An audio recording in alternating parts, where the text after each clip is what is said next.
ठीक है, देखिए mechanical properties of fluid chapter 10, और जिसमें हम इंट्रोडक्शन डिस्कस करना है, प्रेशर डिस्कस करना है, स्ट्रीमलाइन फ्लो क्या होता है इसके बारे में डिस्कस करेंगे, Bernoulli's principle, viscosity, Reynolds number और सरफेस टेंशन, ये सारे टॉपिक हमें डिस्कस करना है।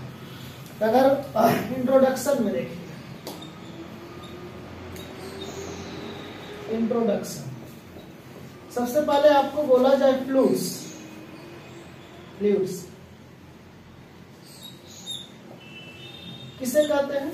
लिक्विड, मतलब एनीथिंग दैट कैन फ्लो, वह कुछ भी जो फ्लो कर सकता है। इसमें जो आ जाएगा लिक्विड भी आ जाएगा और गैसेस भी आ जाएंगे, है ना, जितने भी हैं सब फ्लूइड है, लिक्विड भी फ्लो करता है और गैस भी फ्लो करता है। तो फ्लूइड का मतलब स्पेसिफाई नहीं, लिक्विड भी और गैसेस भी। इसके लिए लिख लो anything that can flow, anything लिखते चलो, anything that can flow, that can flow. Fluids have no shape, जैसे एज फॉर एग्जाम्पल की हम लोग बात करें तो वाटर फ्लूइड है या नहीं? यस, वाटर फ्लूइड्स है। वाटर, वाटर को अगर किसी सरफेस पर डालो फ्लो करना शुरू हो जाएगा। एयर का लो आप, गैस का लो, एयर में बहुत सारे गैसेस का मिक्सचर है, ये भी क्या है? फ्लूइड है। खासतौर से जो कुकिंग सिलेंडर होते हैं उसमें से देखते हो कि गैस अगर बाहर लीकेज होता है तो कितना तेजी से फैलता है, ठीक है, ये भी क्या है? हमारा फ्लूइड है। अब अगर आपको कोई बोले कि फ्लूइड्स है, फ्लूइड्स का अपना शेप होता है या नहीं? फ्लूइड्स का तो नहीं, fluids have no shape, fluids have no shape, no shape, fluids have no shape of their own, of their own, shape of their own। जैसे अगर आप वाटर लेते हैं, एक बकेट वाटर, तो उसका जो भी शेप है उसको आप एक ड्रम में डाल देते हैं, उसका शेप चेंज हो गया ना, ड्रम के शेप में हो जाएगा। कंटेनर में आपने डाला है, सिलिंड्रिकल में डाला है, कॉनिकल में डाला है, तो उसका शेप का हो जाएगा, ठीक है, तो इसका अपना कोई शेप नहीं होता है, ठीक है। वॉल्यूम होता है या नहीं फ्लूइड्स का? फिक्स वॉल्यूम होता है या नहीं? यस, फ्लूइड्स का वॉल्यूम फिक्स होता है। वॉल्यूम ऑफ सॉलिड्स, लिक्विड और गैसेस डिपेंड्स ऑन द, इसके बाद देखिए volume, volume of solids, liquids और गैसेस डिपेंड्स अपॉन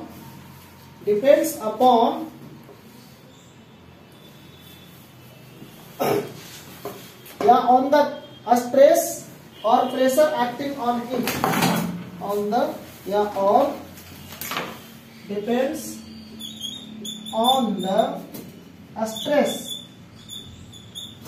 स्ट्रेस और प्रेशर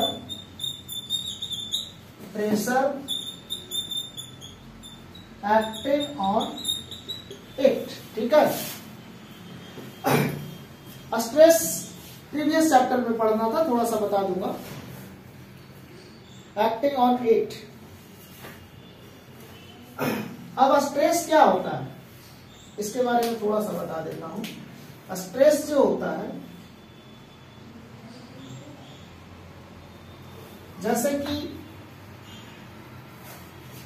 एक ये बॉल है, एक ये बॉल है, इसमें आपने क्या किया? एक्सटर्नल फोर्स अप्लाई किया, फोर्स आपने अप्लाई किया, बॉल को कंप्रेस कर रहे हैं, अप्लाई किए। इसमें जो होता है इनसाइड बॉडी में, इनसाइड बॉडी एक रीस्टोरिंग फोर्स डेवलप हो जाता है, तब ना, जैसे फुटबॉल को अगर आप कंप्रेस कर रहे हो या आप फोर्स अप्लाई कर रहे हो तो उसका शेप चेंज होता है ना, और जैसे ही एक्सटर्नल फोर्स को हटाते हो फिर से ओरिजिनल शेप गेन कर लेता है। तो ओरिजिनल शेप कैसे गेन कर लेता है? इनसाइड बॉडी में एक रीस्टोरिंग फोर्स डेवलप होता है। ये जो हो गया एफ रीस्टोरिंग और एफ अप्लाइड फोर्स, ये रीस्टोरिंग फोर्स डेवलप हो जाता है इनसाइड बॉडी। ठीक है, ये जो होता है स्ट्रेस, जो होता है स्ट्रेस, ये restoring force per unit area, restoring force per unit area को ही क्या कहते हैं? स्ट्रेस कहते हैं, स्ट्रेस कहते हैं। और प्रेशर किसे कहते हैं? Pressure, pressure P. तो आप कहोगे कि प्रेशर का भी तो फोर्स अपॉन एरिया होता है, pressure equal to force upon area. तो ये जो प्रेशर होता है ना, अप्लाइड फोर्स अपॉन एरिया होता है। तो डायमेंशनली दोनों क्या है? सेम है, नाम ले रहे हैं अलग अलग, स्ट्रेस और फोर्स। डायमेंशनली दोनों क्या है? सेम है। फिजिकल अगर देखें इसमें तो जो इनसाइड बॉडी में जो रीस्टोरिंग फोर्स डेवलप हो रहा है, रीस्टोरिंग फोर्स डेवलप,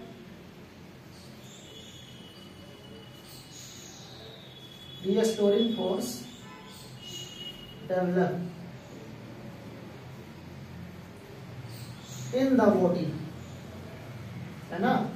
तो बस ये खाली अलग अलग इस मामले में, अदरवाइज स्ट्रेस और प्रेशर दोनों का डायमेंशन क्या होगा? सेम होगा, दोनों सेम चीज है। तो यहां पर वही कह रहा कि fluids have no shape of their own, खुद उसका कोई शेप नहीं होता।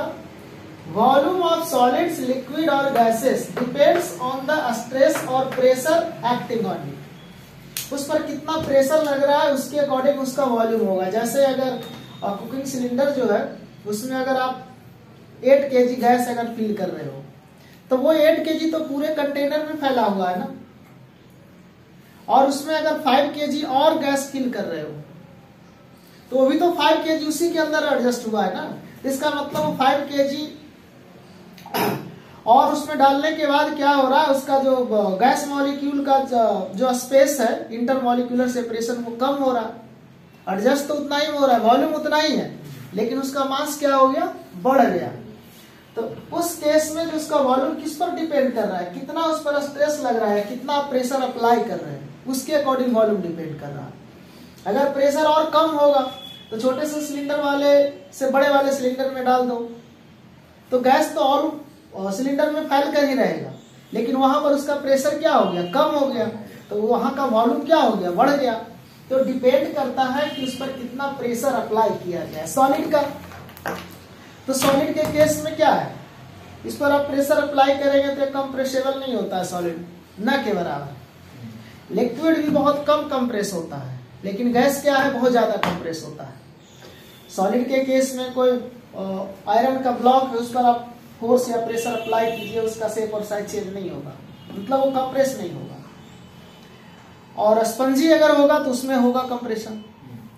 वॉल्यूम अगर देखें लिक्विड के केस में, यानी वाटर, तो वाटर को सीरीज में आप लेते हैं, एक इंड को आप क्लोज कीजिए, दूसरे इंड से आप उसको दबाइए, वाटर कंप्रेस होगा बहुत कम, न के बराबर, वो भी कंप्रेस नहीं होगा। लेकिन गैस है, एयर भरा हुआ, तो उसको आप ज्यादा से ज्यादा कंप्रेस कर सकते हैं। तो एयर, गैसेस, ये सब क्या है? कंप्रेसिबल होता है बहुत ज्यादा। यहां तक डन? रब करें? आ गया समझ में? या कोई दिक्कत है? कोई भी पॉइंट कहीं पर भी दिक्कत रहे वहां पर कुछ ना। फ्लूइड्स, लिक्विड और गैसेस दोनों को हम लोग फ्लूइड बोलेंगे। Fluid anything which can flow, fluids air हो गया, वाटर हो गया, गैसेस हो गया। फ्लूइड का कोई शेप नहीं होता। वॉल्यूम डिपेंड करता है प्रेशर और स्ट्रेस पर। गैसेस का depends on pressure and stress. Clear है यहाँ तक?